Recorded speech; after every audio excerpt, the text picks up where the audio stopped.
Hi everyone, welcome to our next Klara Markova video, and today we have these really cute mushrooms to do, and I'm just trying to think of what colours I might want to colour.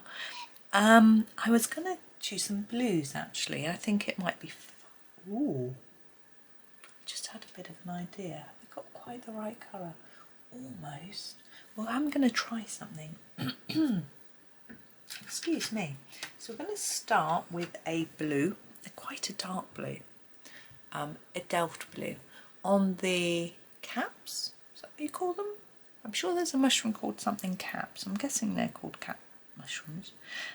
And I'm going to go around the edge with this one. Now I know we've got some shading from Klara and some dots and things. I'm sorry, I'm just going to do my own thing with this. You can do whatever you want.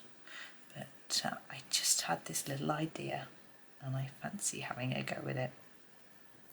So I'm putting down a hardish layer around the edge. Oh, it's quite cloudy today, which is quite handy. It means I can keep you in natural light and having to pop the blind down. Normally by this time of the morning I'm having to close the blind. Now I'm going to try and just gently fade this towards the middle of the mushroom. I quite like the Delft blue colour. This is a very different colour to the Delft blue in the polychromos, which is quite interesting. I think I'm just going to layer up the edge a bit more, just to really, so I can really get a definition between the darker and lighter areas, because I'm only going to use one other colour. Now you could just use this colour, fade it right into the middle, and then make that do. But yeah, I'm going to try something. It's an experiment. It may go horribly wrong, but we'll see.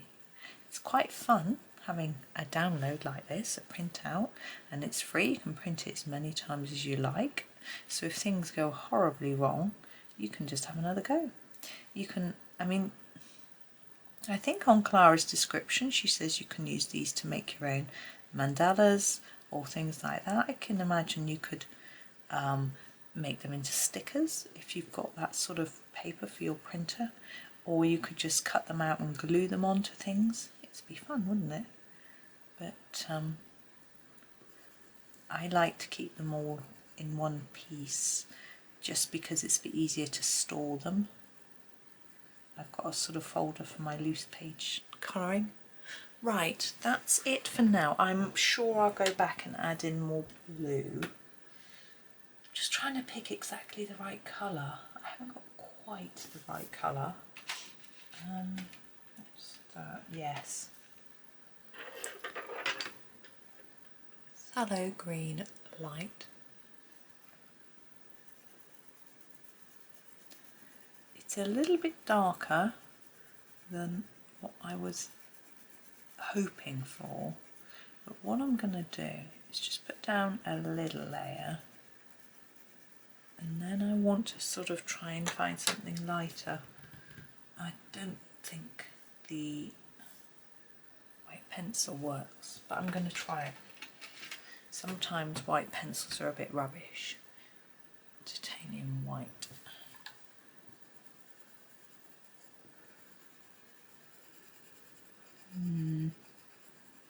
Not sure that's doing anything. What I'm going to do, Prismacolor White.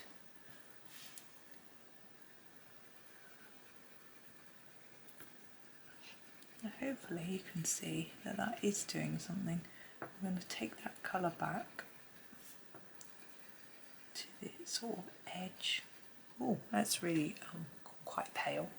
Now we can go back in with the Delft blue and just bring the colour in a bit. I know it seems like we've undone what we were doing by colouring over, but you can just get your tone exactly right then.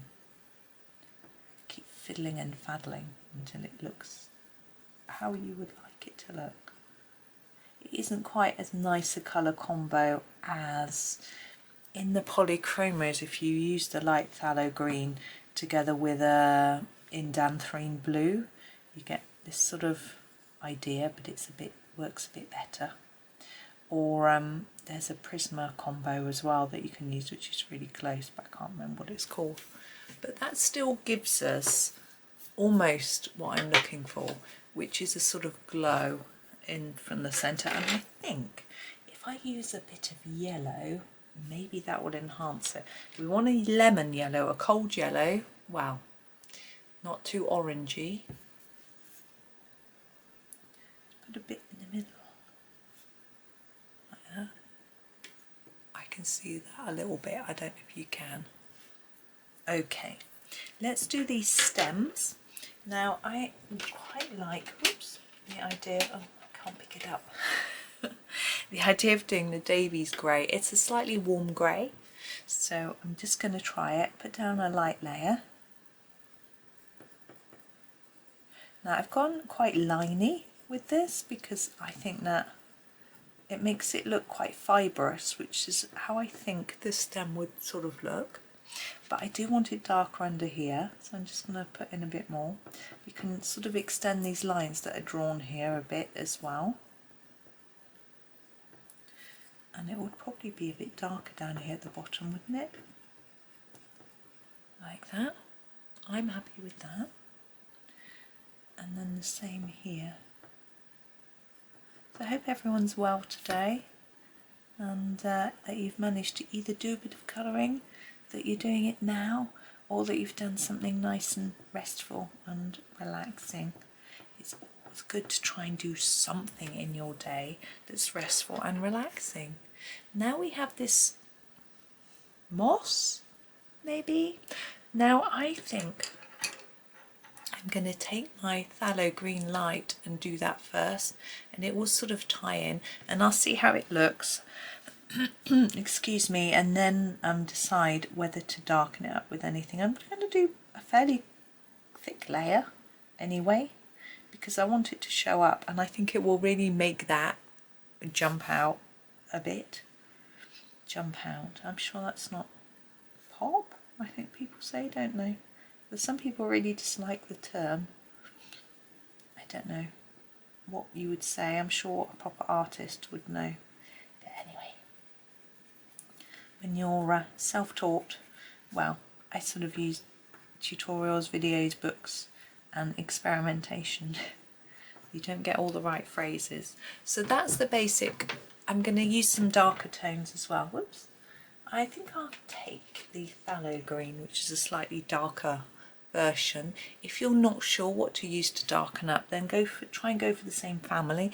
The names give us a clue. So that's Pthalo green light and this is Pthalo green. So you know that this is going to be very slightly darker, and you know that it will work together. Put a little bit at the top, but mainly at the bottom. There's a sort of line here, isn't there? We can fill a bit in above. I've gone out the lines down there, but hey, we're not trying for perfection. If we did, we'd never finish a picture. Sometimes I do think, like, you know, should I just sit down and spend a whole month on one picture and just attend to every single little detail? But it's not really. Sorry, I've gone back to the Pthalo green light. It's not really. Oh, sorry. It's not really my thing to spend that long. I think I might get a bit bored. I do like spending longer on some pictures than others to be able to, you know, do all the details justice, but it depends on the picture. Sometimes it just doesn't hold my attention. Sometimes what I have done with it satisfies me and I don't need to do more. I'm wondering whether to add a touch of yellow. I think I will. Oh, sorry, scrapey pencil. So I'm going to use the lemon yellow light just to add some highlights to the top where I think it would be lightest on our grass.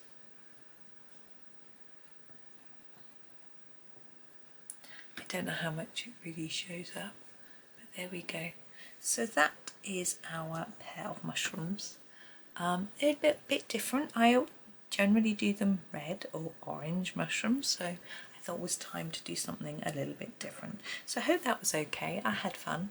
So I hope you did and whether you coloured along, coloured something else or whatever you were doing. But thank you very much for watching. Please do click the like if you can, if you liked it, and perhaps consider subscribing if you haven't, because it just helps my videos get shown to more people, which is always good. We want more people to colour and more people to be more relaxed. So hopefully that can help. Now tomorrow we're going to be doing this very pretty rose picture, so I'm looking forward to that one. But until then, thank you very much for watching and happy colouring.